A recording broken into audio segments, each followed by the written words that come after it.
Minä kun aamusilla lähdin mehtään pojan kanssa, niin siinä Jonni aikoo sahailtiin siellä joku 10 runkkoa kerittiin sahata ja poika kulki edeltä semmonen metrinen lumi, vahva lumi kun on ja vaikeetahan se on kun alloo ja raskas saha kun 13,5 kiloa painaa moottorisaha. Ja poika meni edeltä puun juureen, niin siinä lapioi sen ja minä arvelin, että minä ajan sen poikkeen ja pykälän painon jo siihen ja ruppaan, että painan tuolta puolen, niin yhtäkkiä vaan rinnasta repäsi äkäisesti ja silloin se oli taju pois. Minä olin hangessa selälläni ja siitä yhtäkkiä alkaa sitten poika kiskoa minua, että nousehan ylös, niin minä nousin, niin saha oli muassa käymässä ja siitä se on alkanut tämä. Että ei sitä tiedä ainakaan silloin kun mehtään lähtöä, niin että mikä aamu se on minnilainen. Mutta ei se kevyyttä ole mehtätyömiehen ammatti.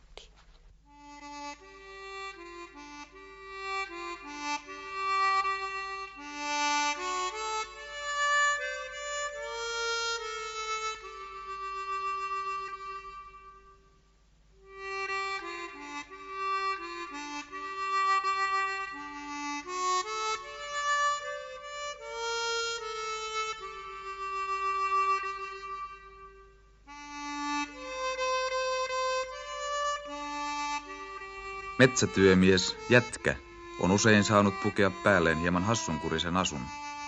Jätkä on esitetty reuhkapäisenä, housut repsottavana, metsäkallen jenkkaa soittelevana vääräleukana. Metsätyömiehen parkkiintuneet kädet, ahavoituneet kasvot ja selkävaiva kertovat kuitenkin toisenlaisista elämäntavoista. Saha on soinut, ensin pokasaha, sitten kiljuvateräinen moottorisaha, ei metsäkalle jenkkaa, vaan laulua, jonka voimalla metsäyhtiöt ovat pitäneet pyörät pyörimässä suomalaista hyvinvointia eteenpäin. Lentojätkät ja savottalaiset kaukana kodeistaan, usein jopa kokonaan vailla kotia, joutuivat majailemaan kehnoissa kämpissä, usein viikkokausia odottaessaan uusia töitä. Aikaa oli jollain tavoin tapettava. Silloin joukosta löytyivät pelimannit ja tarinaniskijat. Enimmäkseen elämä oli kuitenkin kovaa työtä ja pitkiä päiviä. Metsätyöntekijät tulivat torppareiden, mäkitupalaisten, vuokratilallisten ja muiden vähäväkisten sankasta joukosta. Vuosisadan alussa syntynyt suuri pientilallisten joukko oli metsätöistä saatavien lisäansioiden tarpeessa. Pientilalla tehtävä työ toi jotenkuten jokapäiväisen leivän, mutta se leipä oli vuodesta toiseen yhtä kapea. Sodan jälkeisen asutustoiminnan tuloksena pientilallisten määrä entisestään lisääntyi. Samalla kilpailu lisäansioista, metsätöistä kiihtyi. Maaseudun liikaväestö ja ylipäänsä huonot olot maaseudulla aiheuttivat sen, että metsätyöntekijän oli pakko ottaa metsätöitä vastaan ehdoilla, joihin hän itse ei voinut vaikuttaa. Sen sijaan kehitys auttoi saha- ja puunjalostusteollisuuden kasvua nykyiseen laajuuteensa.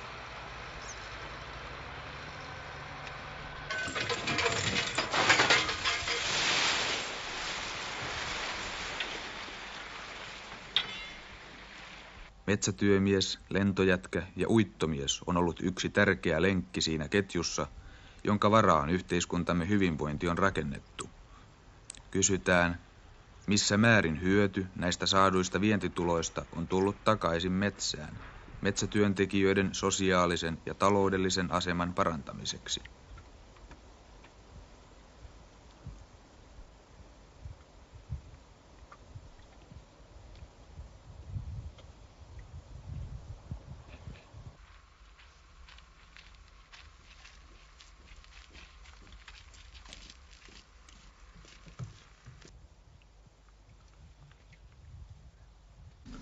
No kauanko on tullut metsätöitä tehty?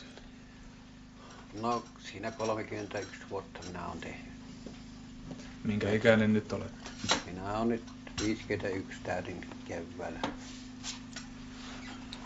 Toukokuun 5. päivä siitä lähtien. Se on lipunut toista. Teille sattui metsätöissä tapaturma ja sen jälkeen ette ole voinut tehdä töitä. Joo, minulle tuli sydänvika tuli ja keuhkon laajentumat tuli, niin se on loppuna minun kohdalta, että ei minä pysty jatkamaan sitä, että se on nyt jäänyt nuorimmille miehille minun kohdalta. No kuinka teidän toimeentulo on järjestetty? Asutte täällä emännän kanssa kahden? No eihän sitä muuta ole kuin se kansaneläke mikä on ja sitten työeläkettä saan vähän ja niille sitä pitää tulla toimeen, kun ei muuta tuloja ei ole.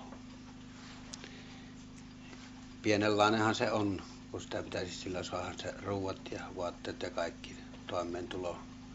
Ja sitten kun sitä kaikessa on, pitäisi tuoda polttopuuta ja kaikkea semmoista, niin se tahtoo käydä niukaksi. Mutta sitä on vain toista päästä aina pihistettävästi. Ovatko tällaiset metsätapaturmat yleisiä metsätyömiesten keskuudessa? Kyllä ne on. Sitähän tulee kaikenlaista, tulee semmoista vammaista, semmoista, joka ei pysty milloinkaan töihin. Ja sitten näitä tämmöisiähän tulee, kun minä, niin niitä on tullut tihkipäässä. Tullut sydänvikkaisia ja semmoisia. Ja nykyisin sanotaan siitä tärinätaudista, moottorisaasta saavi sen ja se ei lähdekään miehistä pois muuta.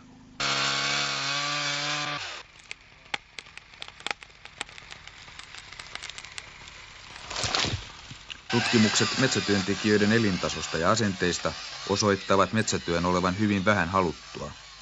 Yhteiskunnallisessa arvostuksessa metsätyömies jää paljon keskiarvokansalaisen alapuolelle. Metsätyömiehen vuosiansio jää huomattavasti jälkeen teollisuuden työntekijän vuosiansiosta. Kuitenkin työ on mitä suurimmassa määrin ammattityötä, lisäksi raskasta ja usein vaikeissa olosuhteissa tapahtuvaa. Vuonna 1970 metsätöitä teki keskimäärin 65 000 miestä. Yli puolet miehistä oli hakkuutyössä, loput olivat kuljetustehtävissä, metsänhoitotöissä, uitossa ja tienrakennuksessa. Työtön metsätyömies on varsin tavallinen ilmiö. Miltei kaikilla metsätyömiehillä on vuodessa jonkin verran työttömyyttä eli niin sanottua luppoaikaa. Kausivaihtelun seurauksena työttömyyttä esiintyy runsaasti erityisesti kesäaikana.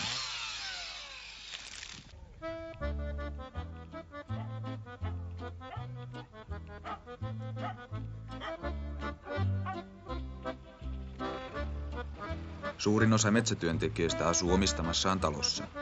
Hänellä on perhe, muutama lehmä, hehtaari, pari viljeltyä. Hän on omin käsin rakentanut talonsa ja navettansa. Hän auttaa naapuriaan kiireisenä aikana viljanpuinnissa, on keski-ikäinen ja lapset ovat joko lähteneet tai lähtemässä pois kotoa. Tilan isännälle ei ole työn jatkajaa. Vaatimaton ja niukka toimeentulo ei houkuttele jäämään.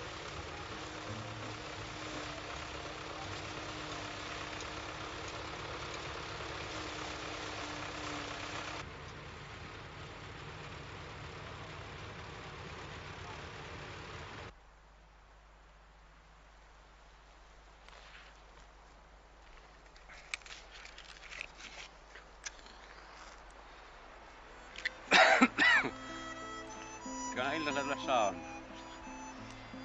No mikä vähennys? Lähdetään käymään saunaan. Savusaunassa. Joo.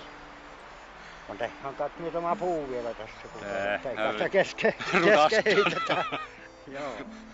Rojuutellaan tämä ja lähdetään sitten saunaan.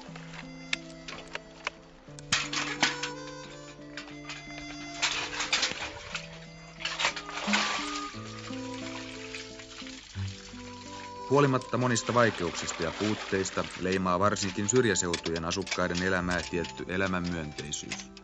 Epäkohdat tiedetään ja tunnetaan, mutta ne on opittu hyväksymään osana heidän elintasoaan. Uskotaan vain omien ponnistusten tuloksiin, ja jos joskus voimat pettävät, otetaan huumori avuksi.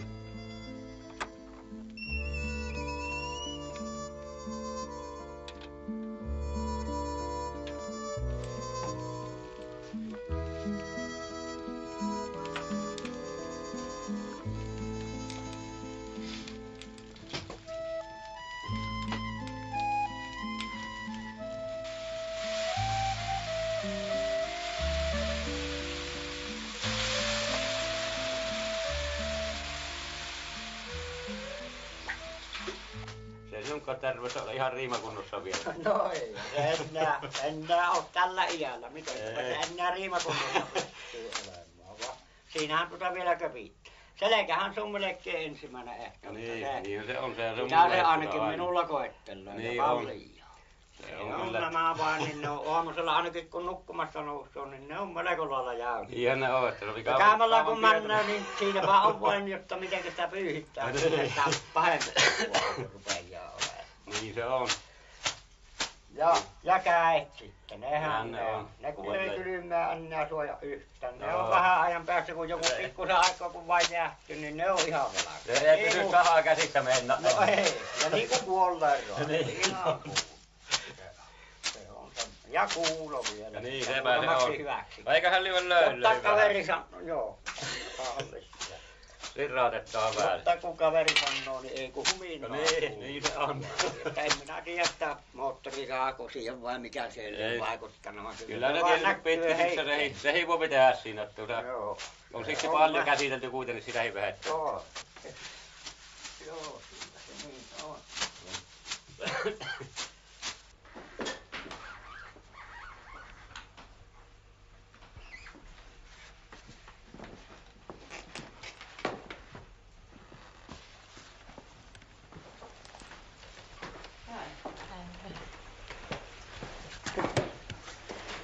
Tämäkö se on niin tyttö? Niin. No kuuluu sinne ihmeempiä. Kun on kaikki perunat otettu. Joo. Ansel nyt vaan kulkee sillä metässä vissiin. Niin, se on tehty. Sitä minä aina joskus käynyt. No, minäkin käynyt, kyllä minä tiedän se homma. Tänä kesänä vähemmän kuin on vävy ollut kotona. En ole enää tarkkaan. No miltä se tuntuu pakata 20-30 vuotta metsämiehen reppu? No voisi vaan aina mistä panna jotakin. Mitä te panette sinne? No leipää ja milloin on lihaa ja makkaraa tai muuta semmoista. Kahvipulloja. No, olisi vaan aina sitä hirvelihaa, siitä sitä saisi hyvän. Entäs onko teidän perheessä riittänyt aina reppuun pantavaa? No aina on pantu sitä, mitä on ollut. Milloin parempaa, milloin huonompaa. Eihän sitä sota-ajan jäljestä ollut kaikkea saatavilla. Oli kaikki kortilla kahvit ja sokerit ja... No nyt on parempi jo metsämiehen reppuja täyttää, mitä silloin 30 vuotta sitten. No mitkä ovat olleet suurimmat vaikeudet täällä? No kaupat. Kaupat ne on ollut suurinta. Niin. Sitten kun Ossippa lopetti ja samaten kuvaajasta, niin nyt joku kauppa-auton varassa. Se on minkä kirkolta. No saako sieltä kaikkea mitä tarvitsee? No enimmäkseen kaikkia. Sitten mitä ei satu olemaan, niin tuo niin seuraavalla kerralla. Vai ovatko metsätyömiehen työongelmat todella suuret? No minä en osaa sanoa, että kyllä siellä raskastahan se on ja se ei enää iltaisella paljon haluttaisi mihinkään huvipaikkoihin. Oisikin niitä. Niin että jos emäntä ehdottaa, että lähdetään kylille, niin mies ei enää... Ei sanota, että kyllä sitä metässä saa jo tarpeeksi. Entäs teidän perheessä, kuinka vapaa-aika vietetään? No se vapaa-aika vietetään televisioratioita kuunnellessa ja katsellessa. Metsätyömies pitää työnsä parhaana puolena sen itsenäisyyttä. Häntä ei ole sidottu tarkkoihin työaikoihin, eikä esimies ole jatkuvasti niskan takana. Ja yleensä työ on urakkatyötä. Mutta itsenäisyys merkitsee myös täydellisen vastuun kantamista työturvallisuudesta, työvälineiden hankkimisesta ja kunnostamisesta, työmatkoista usein 10 kilometrien päähän, lumentukkinia teitä, ilman korvausta menetetystä työajasta. Kuinka suuri on metsätyömiehen vapaus hänen voidessaan päättää ruokataukonsa pituudesta, kun samanaikaisesti mielessä on alituinen epätietoisuus työn jatkuvuudesta.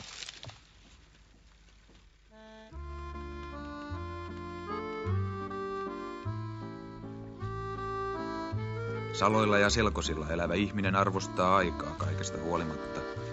Hänelle se ei merkitse mahdollisimman monen asian tekemistä, vaan hänellä on aikaa itselleen ja luonnolle. Rupatteluhetki naapurin kanssa nuotiolla on metsätyömiehen elintasoa.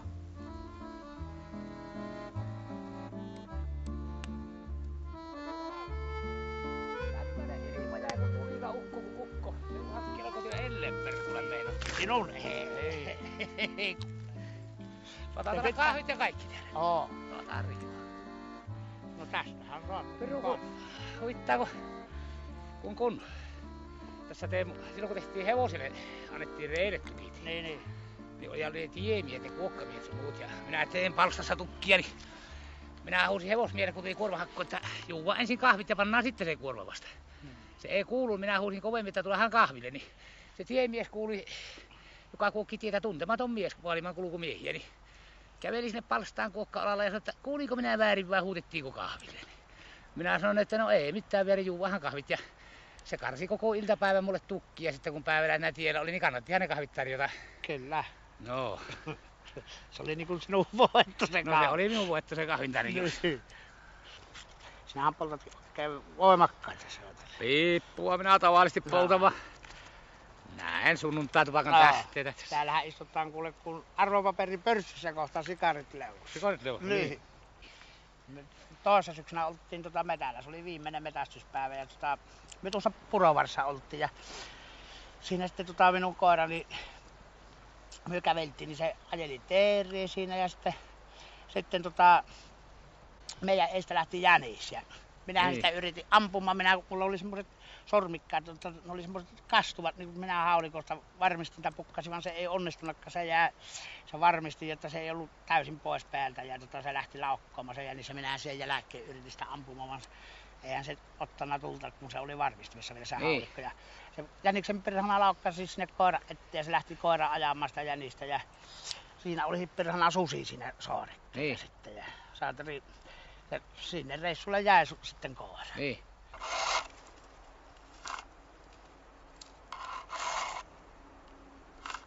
Oletko se firman mies?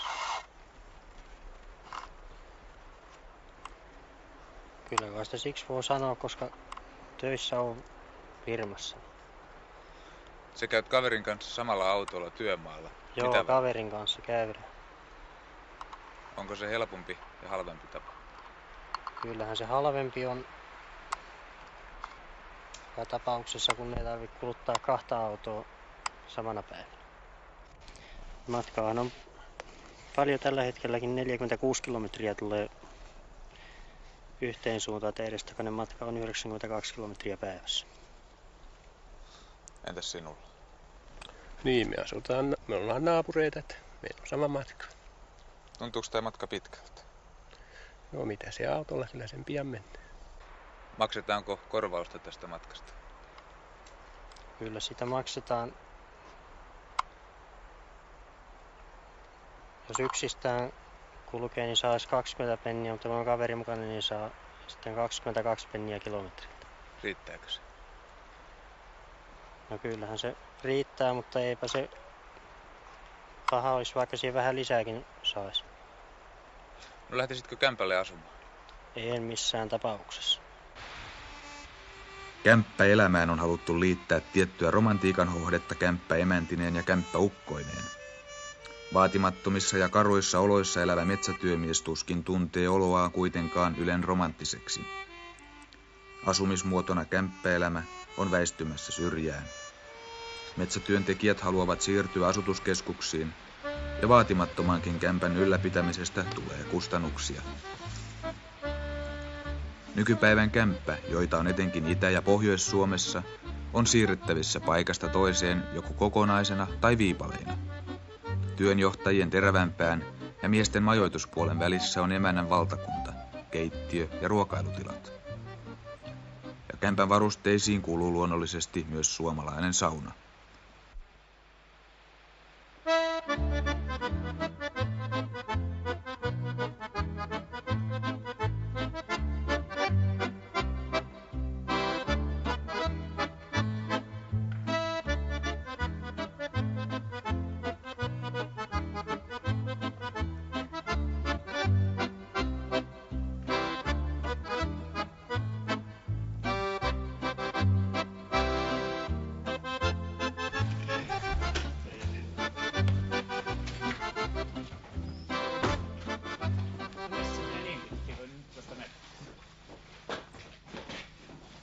Yleensä kämpän varusteet ovat sangen vaatimattomat.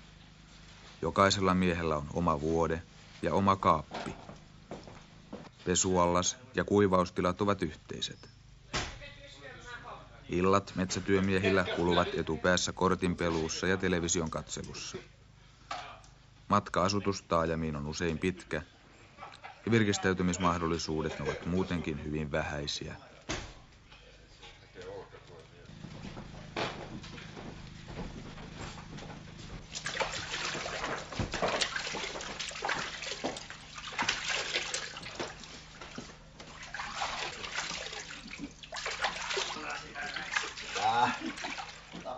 Leipä siitä kun rääskää, niin pitää oikein paljon. Oikein.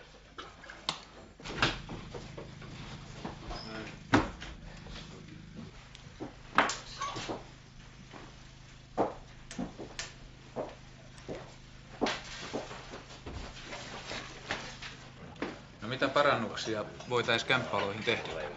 Täytyisi kokonaan pois kämpältä.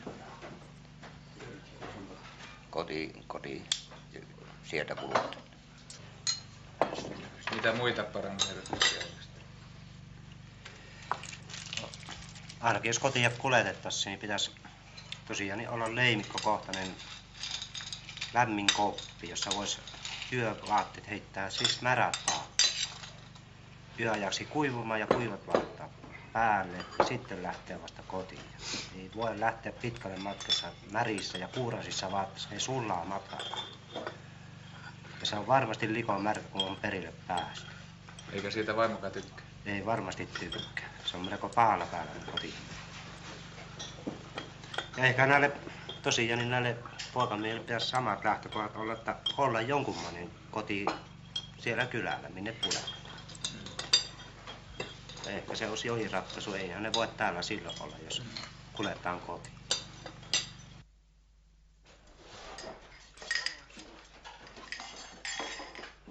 Metsätyöntekijän ammattiin harva maaseudun mies lienee tähdännyt.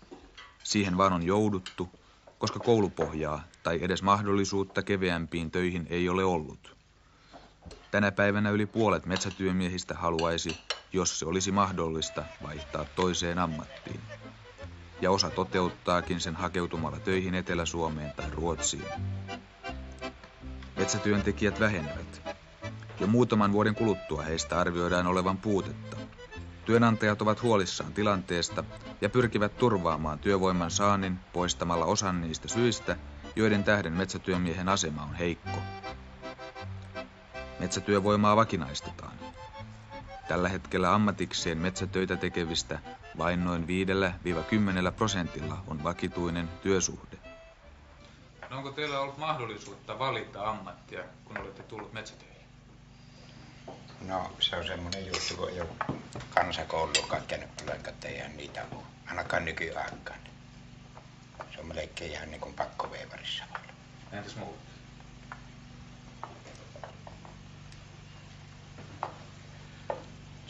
Se on kyllä yksinkertainen totuus vanhemmalla iällä. Valinnan mahdollisuuksia ei paljon ole.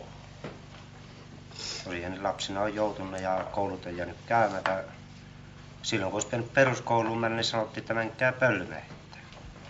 Ja hankkikaa sieltä leipä. Ei ollut silloin mahdollisuutta käydä kouluja ja sen jälkeen ei ole mitään mahdollisuutta enää. Se on ollut leipänsä otettava joka päivä. No entäs tänä päivänä, onko metsätyömiehellä mahdollisuus vaihtaa ammattia? Ei ainakaan vanhemmilla ole, koska ne ei ole käynyt peruskouluja mitään, niin se on yksinkertaisesti ei ole. Metsätalous tehostuu, vaatimus tuottavammasta työstä on yhdistämässä tekijän ja koneen myös metsässä. Metsäpuimurit ja monitoimikoneet tekevät tuloaan.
Työvoiman voimakas väheneminen kiihdyttää entisestään koneiden ryntäystä metsään. Jalkamies on kuitenkin vielä vuosikausia, ellei kymmeniä korvaamaton. Siksi työvoiman vakinaistamista ja työmenetelmien kehittämistä pidetään niin tärkeänä. Vakinaistaminen merkitsee myös valtavan työntekijämäärän kouluttamista. Koulutusmahdollisuudet ovat kuitenkin rajoitetut, joten vain osa edes vakinaisista työntekijöistä saa perusteellisen ammattikoulutuksen. Hyvät metsämiehet, minun mieluisa tehtäväni on tänä päivänä Jämsänkosken metsätyökoulun edustajana lausua teidät tervetulleeksi tälle Nokia-osakeyhtiön tilaamalle moottorisaha- ja hakkuutekniikkakurssille. Tänä päivänä metsätyö on nopeasti kehittyvää, nopeasti muuttuvaa. Uusia työmenetelmiä, uusia koneita tulee jatkuvasti kentälle teidän käyttöönne. Ja jotta nämä uudet menetelmät puun korjuussa tehokkaasti lähtisivät teidän suorittaminanne käyntiin, on tämä koulutus välttämätöntä. Tämän kurssin tarkoituksena on antaa teille niitä tietoja ja taitoja, joita te tänä päivänä ja lähitulevina aikoina tarvitsette työssänne kentällä. Vuosi vuodelta me joudumme korjaamaan yhä kasvavan puumäärän Suomen metsistä, ja tämä puunkorjuu tapahtuu vuosi vuodelta pienenevällä miesmäärällä.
Mitä hyötyä sinulla on ollut metsätyömiehen koulutuksestasi?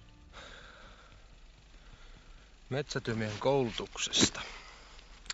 No jaa, kyllä siellä on nyt oppinut kaikenlaista tekniikkaa ja sahan käsittelyä. Sitten tietenkin kaikki työmenetelmät on paljon perusteellisemmin menty lävitse ja siinä samalla keksii itsekin kaikenlaista lisää, mitä ei ole ennen tullut huomanneeksi. Ja mitäs nyt sitten vielä? No kyllähän siinä oma arvostuskin nousee itseä kohtaan, kun on vähän käynyt koulua ja ei sitä nyt tietenkään voi miksikään kouluksi sanoa, mitä yleensä täällä päin on suoritettu. Ne on semmoisia 1-2 kursseja ollut, mutta niissäkin on paljon tietysti saanut lisää kaikenlaista. Entäs palkkaus? Onko se noussut kurssien ansiosta? No ei se ehkä ole kurssin ansiostakaan noussut, mutta kyllä se kuitenkin noussut. Tai ilmeisesti vaikuttaa kyllä tietenkin kurssit siihen osittain. Mitä metsätyövoimalle vakinaistaminen tuo mukana?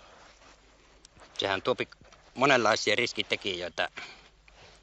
Se on jatkuva työ siinä sitten, jotta sitä ei ole yhtä sitä huilinkiaikaa, niin kuin ennen oli. Talvella käytiin ja sitten kesällä aina oltiin. Sitten niitä oli saattoi useampikin kuukausi ja minä en tiedä millä ne sitten elivät siihen aikaan. Niin siinä saa sitten vähän niin kuin pallautua. Vaan nyt tämä on ihan jatkuvasti, niin paljon enemmän joutuu tekemään työtä. Ja se terveydelle käypi sitten. Entäs työturvallisuus? Sehän täytyisi kanssa kulkea siinä samassa matkassa. Vaan se ei ole vielä kulkenut oikein tähän asti. Onko se viime aikoina muuttunut raskaammaksi tämä työ? No sehän muuttuu jatkuvasti. Kuta enempi meidän pitää tehdä, niin sehän on luonnosta. Se jos olisi tämä metsähomma, jotta saisi heittää tuonne syrjään. vaan meillä täytyy kantaa kaikki tähän tien varteen. Tätä koneellista on nyt tätä metsätyötä. Vaan meillä pitää nämä kassaan kantaa vielä. Ruotsissa on kuuluu sillä keinoin, jotta sen sopi heittää tuonne, ei tarvitse tietä raivata ja sen sopi heittää sinne paikalle.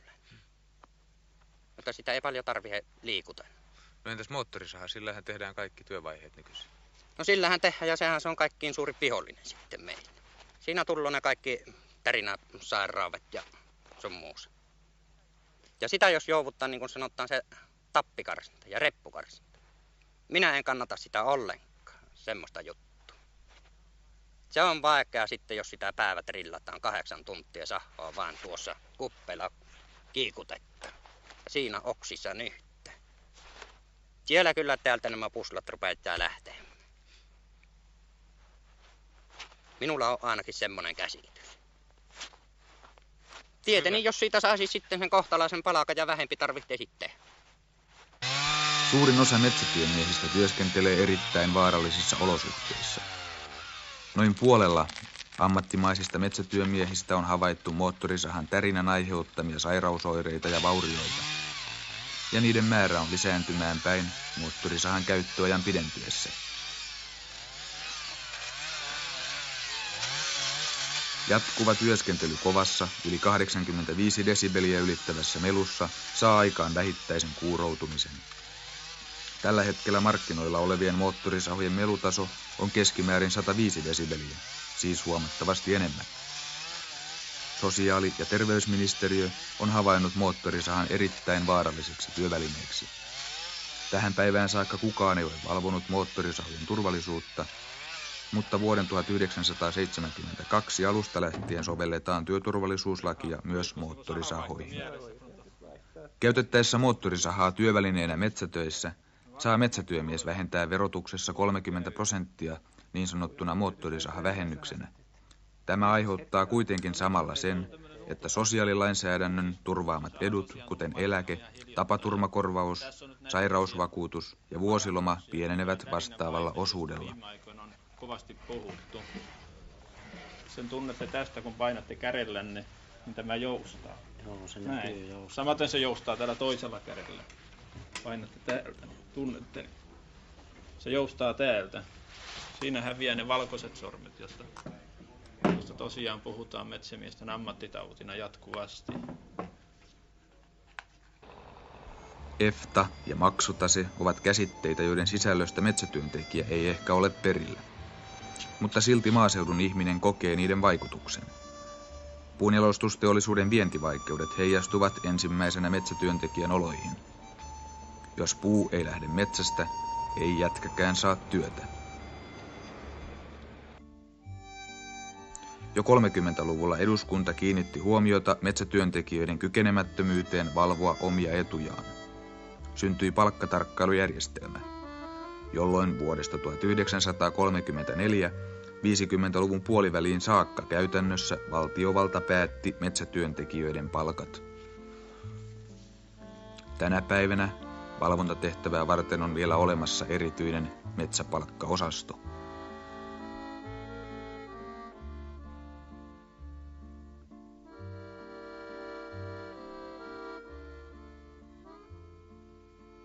Pystyykö metsätyömies tätä nykyään ajamaan omia etujaan? No sanoisin, että melko heikosti, koska järjestäytyneisyys on heikko, tämän takia juuri. Mistä se johtuu? No, metsätyömiestä omasta itsestään. Se johtuu, ettei hän järjestäydy tarpeeksi hyvin. Ja tämän olisi pitänyt tapahtua jo, sanotaan, vuosia sitten, jopa 10 vuosia sitten. Mitä tavoitteita tällä hetkellä metsätyömiesten kannattaisi ajaa? No, tärkeimpänä minä pidän eläkeasian ja sitten vasta palkka. Ja sitten sanoisin, että kun tämän hetken eläketurva, se on laskettu melko heikolle perustalle, että sanotaan kun metsätyömies on keski-iässä, niin silloin hän niin kuin ansaitsee paremmin. Mutta sitten kun se vanhenee ja tulee tonne lähelle 50 ja siitä yli ja ansiot ovat alkuvuosina, kun se metsätyöt aloittaa, niin melko pienet. Sitten taas, kun se lopettaa, niitä lopettelee 50 iässä, niin ne on taas pienet. No sitten tasaeläke tämän eläketurvan pienentää, että se tarvitsisi olla niin kuin se on muillakin aloilla, että eläketurva nousee sitä mukaan, kun työpalkatkin nousevat. Että siitä viimeisistä vuosista vasta on kysymys, että se tarvitsisi olla minun käsitykseni mukaan sillä tavalla, että siitä sanotaan 4 parhaasta vuodesta otettaisiin tämä eläke. Niin silloin se olisi minusta kohtuullista. Mitä te toivoisitte metsätyömiehiltä tällä hetkellä? No, aktiivista järjestäytymistä.